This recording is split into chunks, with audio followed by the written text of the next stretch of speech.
Hello friends, JPSC JSSC of study YouTube channel में आपका स्वागत है। कैसे हैं आप लोग? उम्मीद है अच्छे ही होंगे। फ्रेंड्स, हम लोग चुवाड़ विद्रोह और घटवाल विद्रोह को देख लिए थे।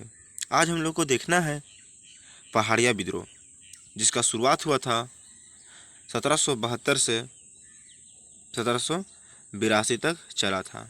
ठीक है, तो इसका कहानी मैं आप सबको बता दूं कि यह कहानी संथाल परगना क्षेत्र में हुआ था।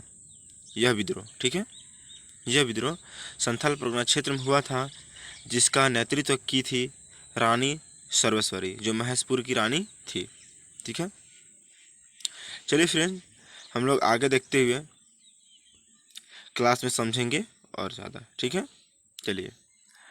पहाड़ी विद्रोह का प्रमुख कारण क्या थे फ्रेंड? संथाल परगना क्षेत्र में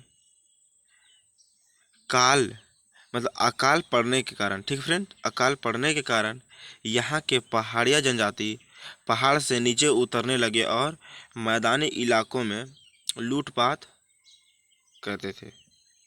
फ्रेंड्स, संथाल परगना क्षेत्र तो पहाड़िया क्षेत्र था, और ऊपर से जो यहाँ के जनजाति थे उन लोगों को भरण पोषण करने के लिए बहुत ही परेशानियों का सामना करना पड़ता था, जिसकी वजह से जो यहाँ पर अंग्रेज लोग इधर उधर से कारोबार करते थे, गुजरते थे, संथाल परगना क्षेत्र से गुजरते थे। कभी पश्चिम बंगाल यानी कोलकाता की तरफ जाते थे, तो कभी भागलपुर तरफ जाते थे, बिहार क्षेत्र में जाते थे।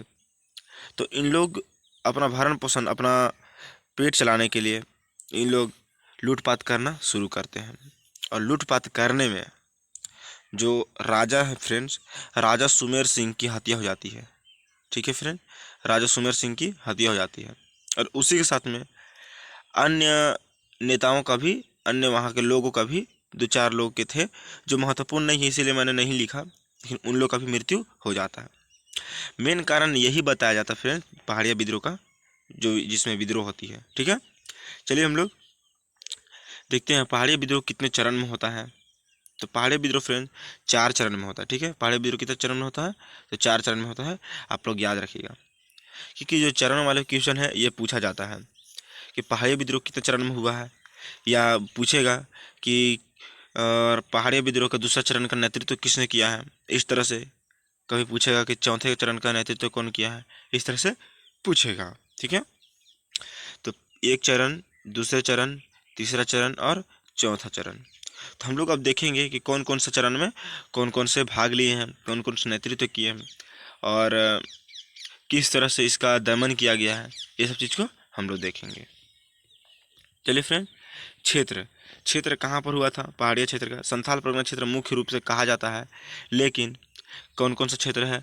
राजमहल क्षेत्र, यानी जो साहेबगंज और पाकुड़ वगैरह और गोड्डा में थोड़ा बहुत आता है। ठीक है, फिर गोड्डा क्षेत्र हो गया और पाकुड़ क्षेत्र हो गया। मुख्य रूप से यहीं पर कि जो पहाड़ी जनजाति थे मुख्य रूप से इसी क्षेत्र के निवासी थे। ठीक है, आई होप आप सबको अच्छे से समझ में आ रहा होगा। तो चलिए फ्रेंड्स, हम लोग आगे देखते हैं। अब हम लोग देखेंगे प्रथम चरण। ठीक है, पहाड़ी विद्रोह का प्रथम चरण को देखेंगे। ठीक है, प्रथम चरण का देखेंगे। विद्रोह के प्रारंभ पहाड़ी जनजाति के प्रधान, ठीक है, निरंका के विश्वासघाती हत्या मनसबदारों ने कर दी। फ्रेंड्स, जो वहाँ के जमींदार, जो वहाँ के मनसबदार, जो अंग्रेजों द्वारा नियुक्त किया गया था, ठीक है, वहाँ से लूटपाट होने की वजह से जो जनजातियों की तरफ से जो मनसबदार लोग वहाँ से थे, और जनजातियों की तरफ से ये सुमेर सिंह थे, उनका मृत्यु हो गया था। ठीक है, कौन थे राजा? कौन थे? सुमेर सिंह, जो मैंने अभी थोड़ा देर पहले आपको बताया। उसी के साथ में 4-5 नेता लोगों को मृत्यु हो जाता है, जिसकी वजह से कहानी मतलब विद्रोह का कारण बनता है। ठीक है, चलिए हम लोग आगे देखते हैं। विद्रोह के प्रथम चरण कौन किए थे, यानी नेतृत्व कौन किए थे फ्रेंड? ये इंपॉर्टेंट है। रमना आहाड़ी, ठीक है, रमना आहाड़ी जिनका नेतृत्व किए थे, जो आप सबके लिए महत्वपूर्ण है। ठीक है फ्रेंड, चलिए हम लोग आगे देखते हैं। दूसरा चरण का नेतृत्व कौन किए हैं? दूसरा चरण का नेतृत्व कौन किए हैं? दूसरा चरण का नेतृत्व जगन्नाथ देव, ठीक है, जगन्नाथ देव। फ्रेंड्स, ढाल विद्रोह का नेतृत्व कौन किए हैं यह बताइएगा आप लोग, ठीक है। चलिए, तो नेतृत्व कौन किए हैं? जगन्नाथ देव, यानी दूसरा चरण का, ठीक है। पहाड़िया विद्रोह यानी पहाड़ी जनजाति के लोग ने अंग्रेज क्लीवलैंड के कार्यों के खिलाफ, ठीक है, कार्यों के खिलाफ विद्रोह कर दिया। फ्रेंड्स, मैंने अभी थोड़ा देर पहले बताया कि जो यहाँ के मनसबदार लोग थे, तो मनसबदार नियुक्त करने की वजह से यहाँ पर बहुत सारे कर वसूला जाता था, ठीक है, कर वसूला जाता था। एक तरफ से तो आप लोग जानते हैं कि जो पहाड़ी जनजाति के लोग थे, ये लोग अपना भरण पोषण करने के लिए भी लूटपाट करते थे, लेकिन अंग्रेज लोग ज़्यादा कर वसूल करने की वजह से, दूसरी बात यह कि जो यहाँ के जो खेती ज़मीन थी ये छीन लेने की वजह से अंग्रेज लोग के खिलाफ कौन? पहाड़ी जनजाति लोग विद्रोह कर देते हैं, ठीक है। चलिए फ्रेंड, क्लीवलैंड ने 1778 ईस्वी में 47 पहाड़ी सरदारों को अपने कंपनी में नियुक्ति कर दी। फ्रेंड्स, नियुक्ति करने की वजह से भी जो सरदार लोग थे फ्रेंड्स, पहाड़ी जनजाति में, मतलब संथाल पर्वत क्षेत्र में जो सरदार लोग थे, सरदार लोग को अपने कंपनी में नियुक्ति की जाती थी, लेकिन जो पहाड़ी जनजाति के लोग थे उन लोगों को नियुक्ति नहीं की जाती थी। यह भी एक कारण बना था दूसरा चरण का विद्रोह का, ठीक है फ्रेंड। तो यहाँ पर क्या हुआ था फ्रेंड? 47 लोगों को, ठीक है, 9 महीने के अंदर, ठीक है, याद रखिएगा, 9 महीने के अंदर 47 लोगों को, यानी 47 पहाड़ी सरदारों को अपने कंपनी में, यानी ईस्ट इंडिया कंपनी में नियुक्त किया जाता है। इससे प्रभावित होकर अंग्रेज लोग के खिलाफ पहाड़ी जनजाति लोग विद्रोह कर देते हैं। फ्रेंड्स, और क्या होता है कि कार्य के लिए अलग से बाहरी लोगों को भी बसाया जाता है, यानी 1300 बाहरी लोगों, यानी 1300 लोगों को बाहरी लोग और पहाड़ी जनजाति के लोग को कुछ को शामिल किया जाता है, जो 1300 लोग होते हैं। और उसका वेतन क्या रखा जाता है?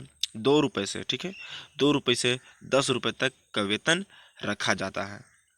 तो समझ सकते हैं फ्रेंड, 1772 1778 उस समय के लिए कितना मूल्यवान था 2 रुपये 10 रुपये। अभी के लिए कुछ है बताइए आप सब? नहीं है, ठीक है। 2 रुपये तो कहीं कहीं चलता भी नहीं होगा, एक से 2 रुपये नहीं चलता भी नहीं होगा अभी के समय में। तो चलिए फ्रेंड्स, हम लोग, और रही बात ये कि हम लोग देखिए अभी तीसरा पॉइंट को देख रहे हैं, ठीक है, जो कि आपका जो चौथा चरण था, अंतिम चरण, यानी 1781 से 82 चला था। और जो तीसरा चरण था, तीसरा चरण का नेतृत्व हुआ था कब? तो 1779 में, ठीक है। जबकि 1779 उतना महत्वपूर्ण नहीं है, इसीलिए मैं आप सबको नहीं वो पढ़ा रहा हूँ, ठीक है। तो जो महत्वपूर्ण है फ्रेंड्स उसी को मैं देख रहा हूँ, और जो एग्जाम के भी से महत्वपूर्ण है, ठीक है। चलिए फ्रेंड्स, हम लोग देखते हैं अंतिम चरण को। तो अंतिम चरण में क्या है? अंतिम चरण पहाड़िया विद्रोह का अंतिम चरण महेशपुर की रानी, ठीक है, महेशपुर की रानी। महेशपुर अभी वर्तमान में किस जिला में है, प्लीज़ आप लोग कमेंट कीजिएगा। महेशपुर की रानी सर्वेश्वरी, ठीक है, महेशपुर की रानी सर्वेश्वरी के नेतृत्व में प्रारंभ किया गया। नेतृत्व यानी प्रारंभ करने का कारण यह था फ्रेंड्स कि जो अंग्रेज क्लीवलैंड थे, ठीक है, अंग्रेज क्लीवलैंड थे, इन्होंने क्या किया था कि वहाँ के जो जनजाति थे, यानी पहाड़ी जनजाति के लोग थे, उनकी ज़मीन तो छीन लिया जाता था, छीन लिया गया था। लेकिन उसी के साथ जो रानी, जो महेशपुर की रानी थी, यानी भागलपुर के महेशपुर की जो रानी थी, ठीक है, जो बोल सकते हैं कि भागलपुर अभी तो वर्तमान बिहार में पड़ता था, लेकिन उस समय के देखें तो राजमहल क्षेत्र सिर्फ अलग था, जो पश्चिम बंगाल क्षेत्र में मिलता था, और जो भागलपुर इधर पाकुड़ वाला क्षेत्र इधर आ जाता था, ठीक है। तो वर्तमान में महेशपुर पाकुड़ क्षेत्र में है, ठीक है। तो जो रानी महेश्वरी थी यह भागलपुर की रानी थी, ठीक है, एक तरह से बोल सकते हैं भागलपुर के राजा के साथ मैरिज से शादी करके और महेशपुर की रानी बनी थी, ठीक है, जिसका नेतृत्व किए थे चौथा चरण का, ठीक है, जिसमें आप सभी जानते हैं कि इनका भी कारण यही था कि जनजाति का जमीन तो छीन लिया जाता था, लेकिन साथ ही साथ जो रानी महेश्वरी थी इनका भी जमीन छीन लिया गया था, ठीक है। और छीनने के बाद सरकारी संपत्ति यानी दामिन एह को घोषित कर दिया गया था। तो कब घोषित कर दिया गया फ्रेंड? तो यह किया गया था 1824 में। 1800 कब 24 में कब किया गया था? 1824 में घोषित कर जाता है फ्रेंड्स। 24 करने मतलब घोषित करने का कारण यह हो जाता है कि रानी सर्वेश्वरी की मृत्यु हो जाता है 1807 में। ठीक है, 1807 में मृत्यु होने के बाद कोई प्रमुख नेता नहीं बचते हैं। ठीक है, प्रमुख नेता नहीं बचने के कारण 1824 में आते आते अंत में 1824 में सरकारी संपत्ति घोषित कर दिया जाता है। ठीक है, चलिए फ्रेंड हम लोग देखते हैं। यह विद्रोह दामिन एकोह के विरुद्ध किया गया था, मतलब सरकारी संपत्ति के ऊपर किया गया था। अंग्रेज लोग जनजाति की जमीन को सरकारी संपत्ति घोषित करने के लिए उतावला हो चुके थे और विद्रोह भी किए थे। सबसे पहले तो हम लोग यही बताया ना कि ज़मीन छीना जाता था, छीनने के बाद क्या किया जाता था? दामिन एकोह में बदल दिया जाता था।